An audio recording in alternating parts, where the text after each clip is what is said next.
Oh, that's a great break.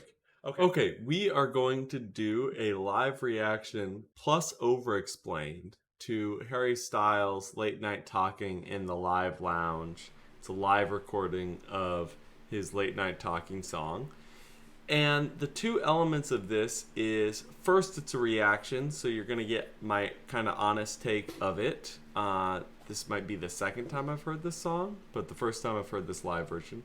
The second thing you're getting is an over-explained. And let me explain that. It's a format in video game YouTube that is really cool, where basically you're doing a blow-by-blow of everything that's going on. And so every little tiny detail that I notice, I'm going to immediately jump on and try to explain. So this video might get long. We'll see where it goes. Let's go.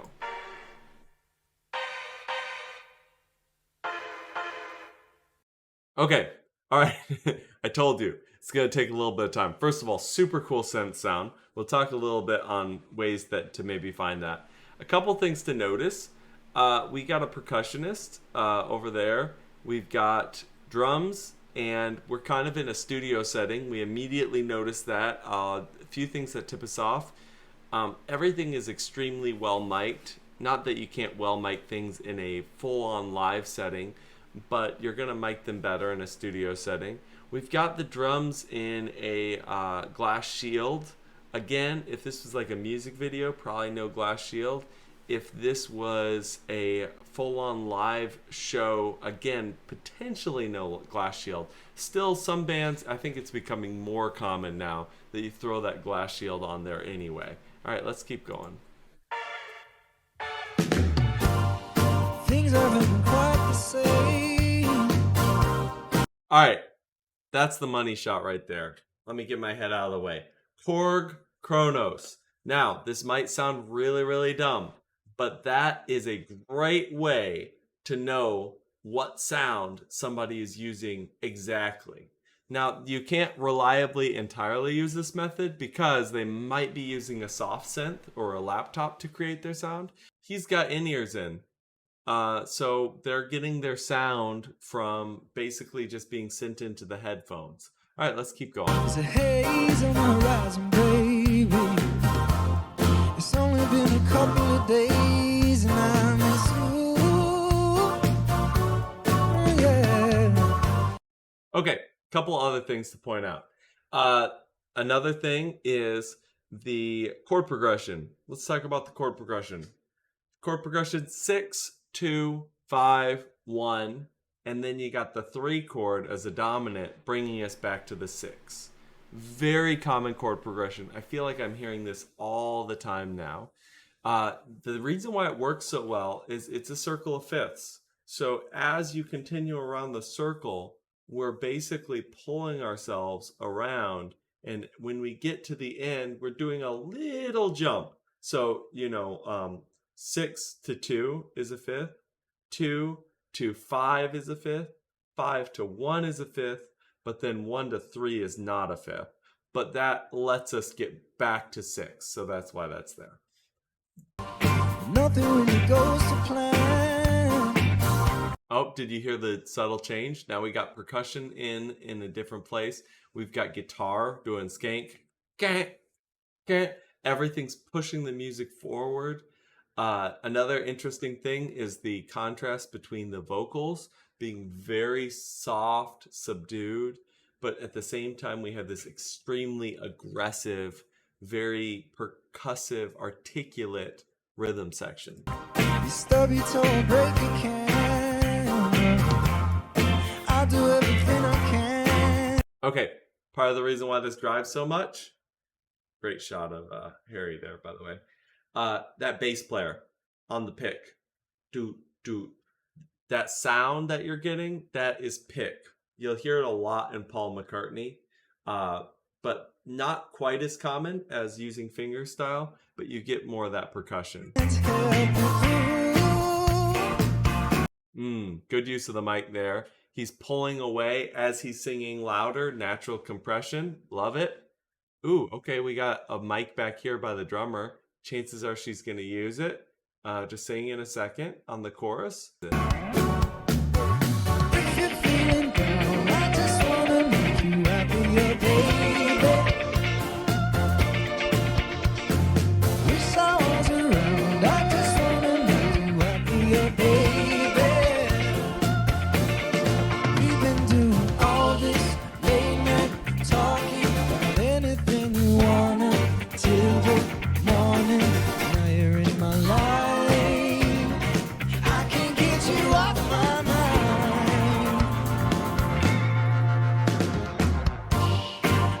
Okay, so a couple things about the chorus. First, we have this very disco-y ba-da, ba-da, ba-da that happens all the time in disco and other 60s genres. And it just kind of has this very timeless but also dated vibe to it. So immediately pulls us back into this language that we're familiar with. Everybody starts coming in singing on the chorus. There's a reason why we call it a chorus. When we have more people singing, it gives it more authenticity, it gives it more flavor, it gives it more power.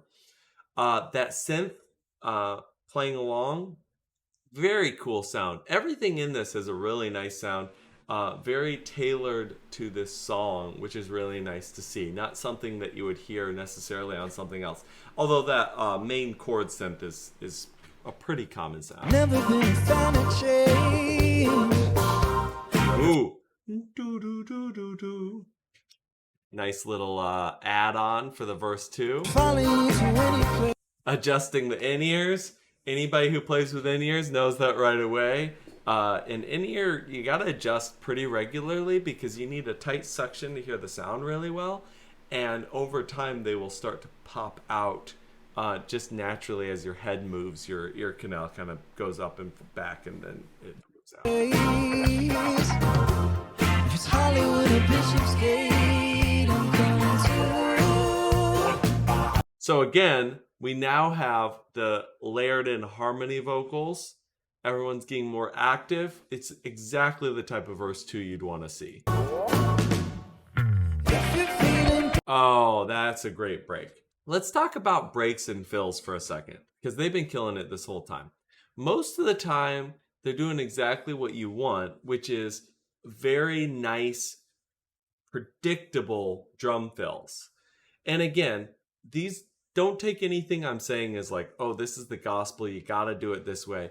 I am generally talking about what I think is mostly effective, and you can do other things and they can be effective. But this is what I would say. When you're doing a pop song like this, those fills that you know exactly what, da, da, da, da, stuff like that. Ducka, ducka, ducka, ducka. You know, anything that's very in rhythm, very sets it up, because you don't want people guessing about when beat 1 is and when you come back in. This is a great example of how to subvert that expectation. Every single time we've had the same fill. We've had a longer verse now. So on verse 2, when we do it a little shorter and we completely cut out, now we're going, what's going to happen next? The bass slides in, boo, and we're in. Very cool setup. I just wanna make you happier, baby. Wish I was around. I just wanna make you happier, baby. We've been doing all this late night talking about anything you wanna till the morning. Now you're in my life, I can't get you. That final chord, not unsurprisingly, is either a, I don't want to reverse it to figure it out right now, but it's either a minor 4 or it's a half diminished 2, both implying the minor key. That's why it works so well. And it's interesting with the lyrics. I'm not going to mess around with lyrics too much because, to be honest, I barely hear lyrics when I first hear a song. I'm just paying attention to the music. But now you're in my life. And then we've got that right with, which you probably didn't hear because I have noise canceling on. Now you're in my life. And then we have that minor sound. It kind of gives a little mystery, a little intensity to this. which is probably on purpose. My guess is the meaning of the song. It's cool. We're late night talking. It's wonderful. But, you know, there's probably a little mystery, a little discontent in there. So let's go. Oh, there it is. Okay, I just had to keep going. Can't get you off my mind. That's why it is there. Because it's got this intensity to it, you know. And love has a way of doing that where it's like, it's uncomfortable. I'm happy that I'm in love, but I can't get you off my mind. It's got some, potential angst there, some frustration. Whammy bar, very cool effect. Whoa, nice setup to what I'm hopefully thinking is the bridge now. Can't get you off my mind. Can't get you off my mind. I won't even try to get you off my mind. We've been doing all this late. Okay, really nice tight bridge. This is something that I wish more and more people will do because it's such a great way to write a bridge. You just steal a section previously from the song and you change the lyrics. I'm saying I wish more people would do this, but to be honest, this is, I think, already caught on. I feel like I've heard this in a Beyonce song recently that just came out. I heard this in a Post Malone song. This is all over the place now. And the reason why it works so well is I'm not trying to pull the song in a completely different direction. I mean, we're only talking 3.5 minutes. We don't have much time to set up any other differences. So what we're going to really want to do is we're going to want to have a place for the song to go, but not pull the listener in a completely different direction. So just having that, can't get you off of my mind, whatever it is, that pulls us to a really nice place without taking us completely somewhere else. Another thing to notice on this, we've got now a doubling of the melody with an instrument. Very cool sound, not heard yet. We got some call and response with the lady over there on the keyboard that my head's covering up. So this is working out really, really well right now, setting us up. Let's hear what happens with this last chorus. Talking about anything you wanna till the morning. Now you're in my Subdivision is definitely in that 16th note range. Very straight, not very much play. A little bounce though. So, you know, when you're approaching this song, if I was gonna play it, you'd want to be thinking about up. Everything's up. life. I can't get you off my mind. Hey. Oh, so that piano sound, it's just an affected piano. So you can take any piano lead and then put a lot of chorus on it, phaser. You're gonna get that sort of sound. Maybe some flames. All this late night talking. All this late night talking. All this late night talking. Go, hey.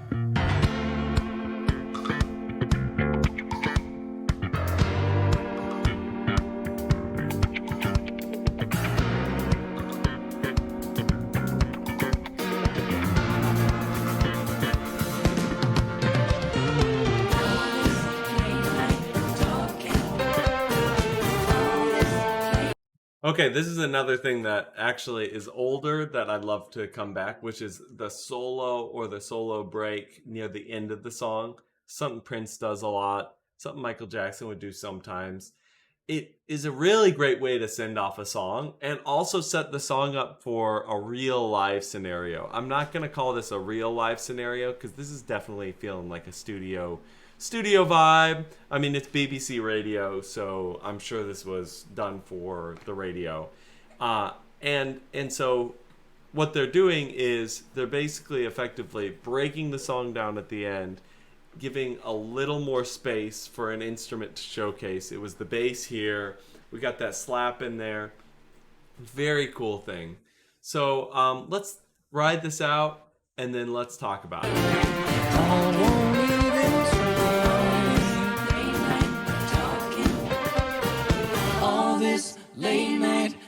talking. All right. So let's talk through what we heard here a little bit. We've got synths all over the place, but actually not utilized as much as you would imagine. My guess is there's more synths going on other parts of the track. Then we've got unison lines where guitar or synth is playing right along with the vocals. Very cool thing. We've got a bridge that uses the same chords as the chorus. Another really nice trick, we got a solo instrument break near the end. We have super tight play. If I had to guess, there's a click track going on. So for those that you don't know, a click track is just tap, tap, tap, tap, basically in your ears, that just tells you where everything is and keeps you in line. I don't think there's necessarily pre-recorded instruments going along with this. I wouldn't be surprised if there is. That's also something that's very common these days. But I don't think you need them. I think they could have performed all the sounds you just heard live. And that might have actually been the simpler way to put it. People think that just because you can pre-record something and play it back, that's always the easiest way to do things. That's completely false. A lot of times it's actually easier to perform stuff live than to do some sort of pre-recorded thing. Anyway, this has been... Oh, I should probably give my actual opinion of what I thought of the song. I think this is a really great nostalgic trip of a song. It's got all those features in there that you would expect it to have. It's bubbly, it's fun. I think it's a good song. Great driving song, great hanging out, party song. So as far as that's concerned, yes, totally awesome song. This has been Robert Monroe. We've been over-explaining Harry Styles' Late Night Talking, and we've been doing it in reaction. So again, I hadn't heard this version before. So we just kind of dove in. Hope you liked it. Hope you learned something, and I'll catch you next time.